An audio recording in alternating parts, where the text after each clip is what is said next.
জয় শ্রীকৃষ্ণ বন্ধুরা, ঈশ্বর ভক্তি চ্যানেলের আরও একটি নতুন ভিডিওতে আপনাদের সকলকে স্বাগত জানাই। সনাতন ধর্ম, হিন্দু দেবদেবী এবং শ্রীমদ্ ভাগবত গীতার আলোচনা এই চ্যানেলের মূল আলোচনার বিষয়বস্তু।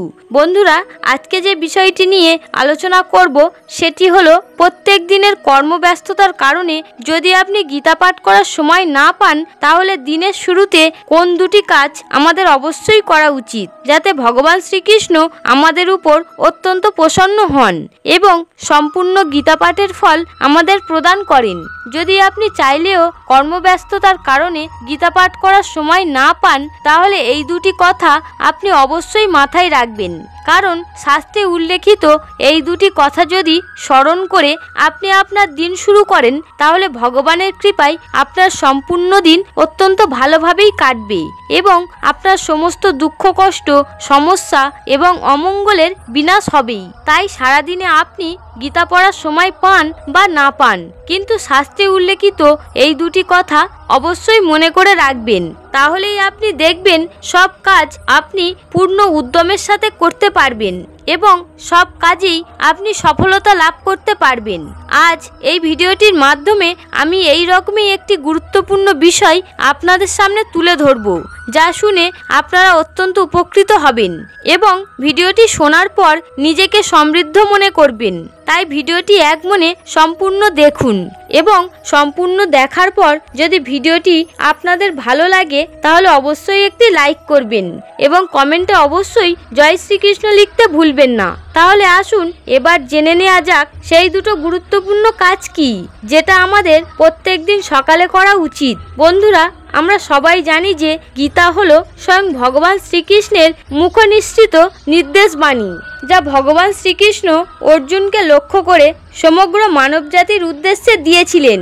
গীতা মাহাত্ম্যে বলা হয়েছে, শ্রীমদ্ ভাগবত গীতার নির্দেশকে যথাযথভাবে অনুসরণ করতে পারলে অতি সহজেই সমস্ত ভয় এবং উদ্বেগ থেকে মুক্ত হওয়া যায়। এই জীবনে ভয় এবং শোকাদি বর্জিত হয়ে পরবর্তী জীবনের চিন্ময় স্বরূপ অর্জন করা যায়। কেউ যদি আন্তরিকভাবে এবং অত্যন্ত গুরুত্ব সহকারে গীতা পাঠ করে, তাহলে ভগবানের করুণায় তার অতীতের কোনো পাপ কর্মের ফল তাকে স্পর্শও করতে পারে না।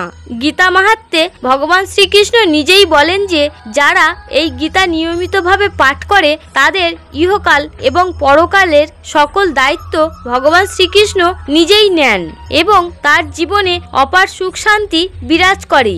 এরকম ব্যক্তি যে প্রতিদিন গীতা পাঠ করে, ভগবান তার অতীতে করা সমস্ত পাপ থেকে তাকে মুক্ত করেন এবং ভগবানের অশেষ কৃপা সবসময় তার শক্তি হয়ে থাকে। গীতা পাঠের মাহাত্ম্য বলে শেষ করা যায় না, তাই নিয়মিত গীতা পাঠ করা আমাদের প্রত্যেকেরই প্রয়োজন। কিন্তু অনেক ক্ষেত্রেই দেখা যায় যে দৈনন্দিন কর্মব্যস্ততার কারণে আমরা ঠিক করে গীতা পাঠ করে উঠতে পারি না বা নিয়ম মতো গীতা পাঠ করার সময় পাই না। আর তাই শাস্ত্রে উল্লেখ করা আছে কোন দুটি কাজ আমাদের অবশ্যই করা উচিত, যাতে সম্পূর্ণ গীতা পাঠের ফল আমরা লাভ করতে পারি। বন্ধুরা, আপনাদের যে দুটি জিনিসের কথা বলবো, প্রত্যেকদিন সকালবেলায় ঘুম থেকে উঠে এই কথাগুলি মনে করে নিজের দিন শুরু করবেন।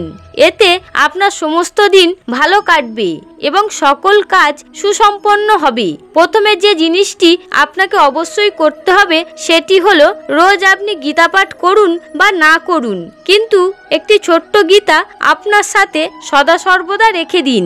সেটা হতে পারে কোনো শ্লোক আকারে গ্রন্থ বা কোনো শ্লোকের বঙ্গানুবাদ করা গ্রন্থ, যে কোনো একটি আপনার কাছে অবশ্যই রাখুন। এক কথায় গীতা গ্রন্থ সর্বদাই আপনার সাথে রাখার চেষ্টা করুন। যদি আপনি কোথাও যান, তখনও চেষ্টা করুন এই গীতা গ্রন্থটিকে নিজের কাছে রেখে দেওয়ার। ব্যাপারটা শুনতে খুব সাধারণ মনে হলেও এর কার্যকারিতা কিন্তু অসীম। ভেবে দেখুন, গীতা গ্রন্থ আপনার সঙ্গী, অর্থাৎ ভগবান শ্রীকৃষ্ণ স্বয়ং আপনার সঙ্গী। এবার ভাবুন, যখন ভগবান শ্রীকৃষ্ণ স্বয়ং আপনার সঙ্গী, তাহলে কি কোনো বিপদ আপনার সম্মুখে আসতে পারবে? না কোনো কিছু আপনাকে পরাস্ত করতে পারবে? একদমই না। না, বরং আপনার সকল কাজ আপনি অত্যন্ত নিপুণতার সাথে সম্পূর্ণ করতে পারবেন এবং সফলও হবেন। সকল বিপদ আপনার থেকে অনেক দূরে থাকবে, কারণ যার সঙ্গী স্বয়ং শ্রী ভগবান সেখানে শুধুই জয়ই থাকে। তাই আমি আপনাদেরকে বলবো যে কোনো একটি বইয়ের দোকান থেকে ছোট্ট একটি গীতা গ্রন্থ কিনে নিয়ে এসে আপনার সাথে সবসময়ের জন্য রেখে দিন এবং সকালে যখন ঘুম থেকে উঠবেন সবার প্রথমে এই ছোট্ট গীতা গ্রন্থটিকে প্রণাম করে তারপর দিনের সমস্ত কাজ শুরু করবেন। আর যখন প্রণাম করবেন তখন এই মন্ত্রটি মনে মনে 3 বার উচ্চারণ করবেন, ওং নমো ভগবতে বাসুদেবায়। বন্ধুরা, এই কাজটি কিন্তু মোটেও কঠিন নয় এবং শুনতে সাধারণ হলেও এর প্রভাব কিন্তু সুদূর প্রসারী। ভগবান শ্রীকৃষ্ণকে বিশ্বাস করে যদি আপনি এই কাজটি আজ থেকে শুরু করতে পারেন তাহলে এর প্রভাব আপনি আজ থেকেই পাবেন। দ্বিতীয় যে কাজটি আপনি করবেন সেটি হলো যখনই একটু সময় পাবেন তখনই দিনে অন্তত গীতার যে কোনো একটি শ্লোক এবং তার অর্থ মন দিয়ে পড়ুন। দরকার নেই একদিনে সম্পূর্ণ গীতা পড়ে শেষ করার, প্রতিদিন একটি হলেও শ্লোক পাঠ করবেন এবং এইভাবে সম্পূর্ণ গীতা শেষ করুন। স্বয়ং ভগবান শ্রীকৃষ্ণ বলেন, যিনি গীতার একটি অধ্যায়, একটি শ্লোক কিংবা অর্থ পাঠ করেন তিনি সংসারের পাপ থেকে মুক্ত হয়ে বিষ্ণুধামে গমন করেন। ধরুন আজ প্রথম অধ্যায়ের প্রথম শ্লোকটি ভালো করে পড়লেন এবং তার অর্থ বুঝে নিলেন, তাহলে আগামীকাল ঠিক প্রথম অধ্যায়ের দ্বিতীয় শ্লোকটি মন দিয়ে পড়বেন এবং তার অর্থও বুঝে নেবেন। এইভাবে ধীরে ধীরে সম্পূর্ণ গীতাকে প্রত্যেক দিন একটু একটু করে পড়ে শেষ করবেন। এটুকু করতে হয়তো আপনার বড় জোর 2 মিনিট সময় লাগবে। ভাবুন 24 ঘন্টার মধ্যে মাত্র 2 মিনিট আপনাকে গীতা পড়তে হবে। এইভাবেও যদি আপনি গীতা পাঠ করতে থাকেন তাহলে গীতা পাঠের অভ্যাস আপনার নিয়মিত হয়ে যাবে এবং এই নিয়মিত গীতা পাঠের যে কি মাহাত্ম্য সেটা আপনি ধীরে ধীরে আপনার জীবনে বুঝতে পারবেন এবং এতেও আপনি গীতা পাঠের সম্পূর্ণ ফল লাভ করতে পারবেন। তাহলে বন্ধুরা, কর্মব্যস্ততার জন্য গীতা পাঠের সময় যদি আপনারা না পান তাহলে এই দুটি জিনিস আমাদের প্রত্যেককে অনুসরণ করতে হবে এবং এটা করলে আমরা সম্পূর্ণ গীতা পাঠের ফল অবশ্যই লাভ করব। তাহলে বন্ধুরা, গীতার প্রথম অধ্যায়ের প্রথম শ্লোকটিকে আপনারা আপনাদের গীতা পাঠের শুভ সূচনা করতে পারেন, যেটি হলো ধর্মক্ষেত্রে কুরুক্ষেত্রে সমবেতা যুযুৎসব মামকা পাণ্ডবশ্চৈব কিম কুর্বত সঞ্জয়। বন্ধুরা, ভিডিওটি এখানেই শেষ করছি। ভিডিওটি দেখে যদি আপনারা উপকৃত হন তাহলে অবশ্যই একটি লাইক করবেন এবং কমেন্টে অবশ্যই জয় শ্রীকৃষ্ণ লিখতে ভুলবেন না।